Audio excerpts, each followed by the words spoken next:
सम्माननीय सभामुख महोदय, आज हामी विषम परिस्थितिमा यो रोस्टममा उभिएका छौँ। सम्माननीय सभामुख महोदय, सत्ताको खेल त चलिरहन्छ। सरकारहरू आउँछन् जान्छन्, यो कुनै नौलो कुरो होइन। पार्टीहरू बन्छन् र भत्किन्छन्, यो पनि नौलो कुरो होइन। तर देश रहनुपर्छ, अनुशासन रहनुपर्छ, यो मुलुकको चन्द्र सूर्य चम्किरहनुपर्छ, यो देशको राष्ट्रियता र राष्ट्रवाद अमर रहिरहनुपर्छ। सम्माननीय सभामुख महोदय, आज म यस सम्मानित संसदमा उभिएर एउटा स्पष्ट कुरा भन्न चाहन्छु। संसदमा सङ्ख्या होइन, भूमिका महत्त्वपूर्ण हुन्छ। सङ्ख्या त केवल सत्ता टिकाइराख्न र सत्ताको गोटी भइरहन काम लाग्दछ। सम्माननीय सभामुख महोदय, राष्ट्रिय प्रजातन्त्र पार्टी वर्तमान संविधान र संवैधानिक व्यवस्थासँग सहकार्य गर्दै वर्तमान व्यवस्थाको विकल्प प्रस्तुत गरिरहेको र श्री 5 बडा महाराज धिराज पृथ्वीनारायण शाहको दिव्य उपदेशमा विश्वास गर्ने सम्वर्धनवादी दल हो।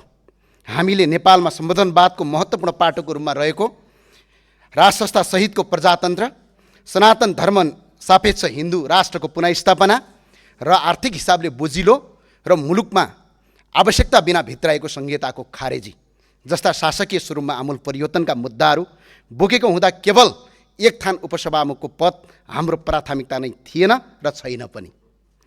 तथापि संसदको सबभन्दा ठुलो दलबाट नै प्रस्ताव आएपछि अन्य पुराना राजनीतिक दल र हामी परिवर्तन खोज्ने राजनीतिक दल बीचको ध्रुवीकरणको सम्भावनालाई मध्यनजर गर्दै उम्मेदवारी दिने टुङ्गोमा पुगेका थियौँ। यसै सन्दर्भमा हिजो बिहान एकातिर उपसभामुखको निर्वाचन सम्बन्धी छलफलमा अन्य प्रतिपक्षी दलहरूले रापरपालाई बाइपास गरी छलफल चलाइरहेका थिए भने अर्कातिर रासपा सभापतिबाटै सहयोगको आश्वासन प्राप्त गरेपछि रापरपा संसदीय दलको सर्वसहमत निर्णयले हामीले उपसभामुखमा उम्मेदवारी दिएका हौँ।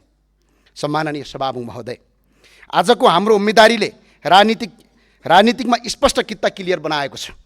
हिजोका पुराना र भनिएका राजनीतिक दल र अहिले उदाएका नयाँ राजनीतिक दलका साइनबोर्डहरू फरक फरक भए तापनि उनीहरूको बीचको नीतिगत सिद्धान्त र विचारको नाभि एउटै ठाउँमा जोडिएको प्रष्ट भएको छ। सम्माननीय सभामुख महोदय, यो व्यवस्थाको विकल्पको रूपमा मौलिक व्यवस्था खोजिरहेको र यही आयातित व्यवस्थालाई टालटुल गर्नुपर्ने भन्नेहरू बीचको स्पष्ट कित्ता छुटिएकोमा हामीले महसुस गरेका छौँ। हाम्रो उम्मेदवारी केवल एक थान उपसभामुखको पदका लागि मात्र थिएन। यो त आयातित व्यवस्था मान्नेहरू र विदेशीहरूको गोटी भइरहनेहरूका प्रवृत्तिका विरुद्ध र श्री 5 बडा महाराज धिराज पृथ्वीनारायण शाहको दिव्य उपदेशलाई शिरमा धारण गर्दै राष्ट्र र राष्ट्रियताको रक्षा गर्ने महाअभियान बीचको स्पष्ट भिन्नता छुट्याउने एउटा ऐतिहासिक परीक्षा थियो, जुन परीक्षामा हामी सहभागी भइरहेछौँ र हामी सफल पनि भएका छौँ। सम्माननीय सभामुख महोदय, सुशासन कायम होस्, राजनीतिक रोजगारी सिर्जना होस्, भ्रष्टाचार नियन्त्रण होस्, यी सबै प्रयासहरूमा हामी स्वागत गर्छौँ र साथसाथै साथ पनि दिन्छौँ। तर प्रश्न उठ्छ, नेपाली हामी रहौँला कहाँ नेपालै नरहे, परिचय हाम्रो रहला कहाँ पहिचान नै नभए। आज राष्ट्रको पहिचान खोसिएको छ। आज नेपथ्यबाट दबिएको यो आवाजलाई मूलधारमा ल्याउन, संसारभर सुनाउन हामी यहाँ उभिएका छौँ। हामी 5 पाण्डवको भूमिकामा छौँ। हामी 5 जना सांसद मात्र होइनौँ। सम्माननीय सभामुख महोदय, यो त राष्ट्र र राष्ट्रियता जोगाउन, मुलुकलाई सत्मार्गमा डोर्याउने एउटै हातका 5 औँला हौँ। आजको यथार्थ के छ? यो देशको राष्ट्रपति आर्य वर्गबाट हुनुहुन्छ, यो देशको उपराष्ट्रपति पनि त्यही वर्गबाट हुनुहुन्छ, देशको प्रधानमन्त्री पनि त्यही वर्गबाट हुनुहुन्छ, सभामुख पनि त्यही वर्गबाट हुनुहुन्छ, राष्ट्रिय सभाका अध्यक्ष उपाध्यक्ष सबै यही वर्गबाट छन्। हुँदा सुरक्षाका प्रमुखहरू पनि त्यही वर्गबाट छन्। अनि कसरी बनिन्छ 36% झन्डै 1 करोड जनजाति आदिवासीको प्रतिनिधित्व छ भनेर? कहाँ छ त्यो प्रतिनिधित्व? के यो देशमा जनजाति र आदिवासीको होइन यो देश? संविधानले व्यवस्था गरेको समानता र समावेशता कहाँ छ? यो त केवल कागजको खोस्टोमा मात्र सीमित भयो। हामीले एउटा जनजातिको छोरीलाई अगाडि बढायौँ, त्यो केवल व्यक्तिको प्रश्न थिएन, त्यो त सम्पूर्ण समुदायको आवाज थियो, पहिचानको सङ्घर्ष थियो। तर फेरि पनि त्यो आवाज दबाइयो, केही छैन। पानी बग्दै गर्छ, हावा चल्दै गर्छ, तर प्रश्न यो हो, त्यो हावाको बेग कतातिर बगिरहेको छ, कसका पक्षमा बगिरहेको छ? यदि त्यो हावा सधैँ एउटै वर्गतिर मात्रै बगिरहने हो भने यो देशमा समानता कहिले आउँछ अनि न्याय कहिले स्थापित हुन्छ? एउटा युवा, भर्खरको युवा नेपालको छोरी यो देशको उपसभामुख हुँदै हुनुहुन्छ। यसमा हामीलाई कुनै आपत्ति छैन। हाम्रो साथ र समर्थनले बरु यसमा सुनमा सुगन्ध थप्नेछ भन्ने अपेक्षा गरेका थियौँ। तर त्यस्ता पदहरूमा सबैको साथ समर्थन लिएर अगाडि बढ्दा अझ राम्रो सन्देश जाने थियो, तर तपाईँहरूकै धोकाका कारणले त्यो हुन सकेन। तर खैर केही छैन, याद राख्नुहोला, समावेशी सहमति प्रजातन्त्रको मूलाधार हो। बहुमत र अल्पमत बीचको सहमति र सम्झौता प्रजातन्त्रको आत्मा हो। यो बचाइराख्नु हामी सबैको कर्तव्य हो। यो कर्तव्य हामी निर्वाह गर्छौँ, यसमा हामी डगमगाउँदैनौँ। खैर यो केवल उपसभामुख पदको मात्र थिएन, खैर यो केवल उपसभामुख पदको उम्मेदवारी मात्रै थिएन, यो त दुई धार बीचको स्पष्ट रेखा थियो। एकातिर राष्ट्रवादी कित्ता, अर्कोतिर विदेशबाट आयातित व्यवस्था मान्ने कित्ता। आज त्यो परीक्षा सम्पन्न भएको छ। कुन कित्ता कहाँ उभिएको छ त्यो स्पष्ट भएको छ।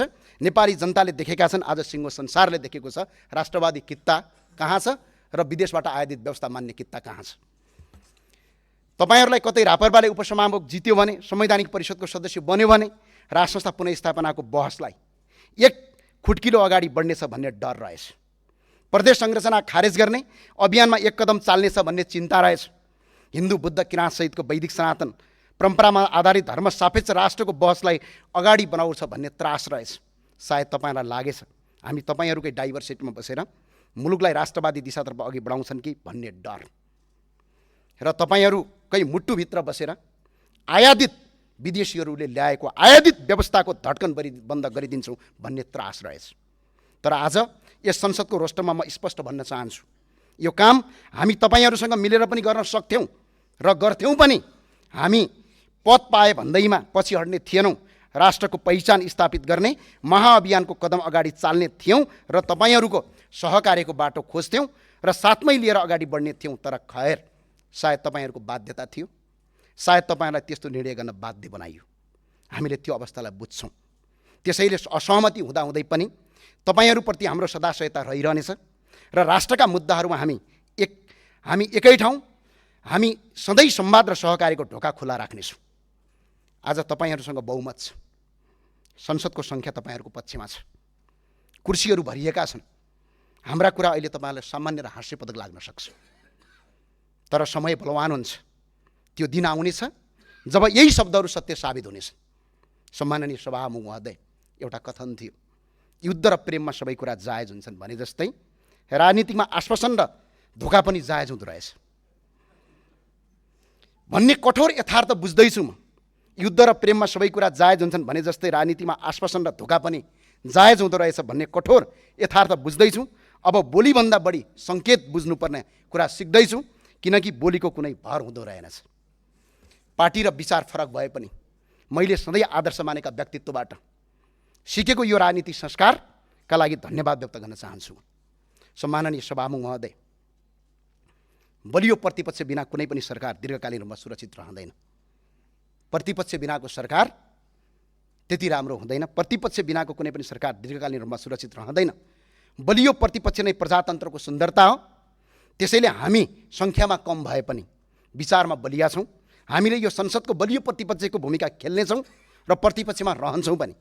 प्रजातन्त्रलाई फुल्ल र फुलाउन, अझै सुन्दर बनाउन अहम भूमिका खेल्नेछौँ।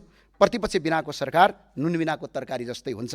त्यसैले यो सरकारलाई बलियो प्रतिपक्ष भएर सहयोग गर्छौँ। र सम्माननीय सभामुख महोदय, आज यो रोस्टरमा उभिँदै गर्दा राजनीति अलिअलि सिकियो, कस्तो हुँदो रहेछ राजनीति भन्ने कुरा सिकियो र बुझियो पनि। तर याद रहोस्, यो राजनीतिक सधैँ नदी पनि सधैँ एउटै बेगमा बगिरहँदैन। काहीँ थुनिनुपर्छ र काहीँ ताल तलैयामा मिसिनुपर्छ, र सधैँ हामी पाँच मात्रै हुने छैनौँ।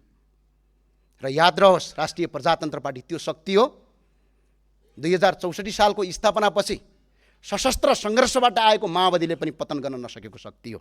यो शक्ति लुज हुँदैन हो। खैर हामीले एउटा विश्वासलाई आत्मसात राखेका थियौँ। त्यो विश्वासका साथ हामी अगाडि बढ्छौँ। अरू कसैलाई केही भन्नु छैन, केही गुनासो छैन। हामीले अघि नै भनिसक्यौँ, तपाईँको बाध्यता बुझेका छौँ, त्यो बाध्यतालाई आत्मसात गरेका छौँ र तपाईँहरूसँग सहकार्य गर्ने बाटो खुला छ। तर संसद सधैँ सत्तापक्षको होइन, संसद प्रतिपक्षमा बसेर हाम्रो भूमिका निर्वाह गर्छौँ।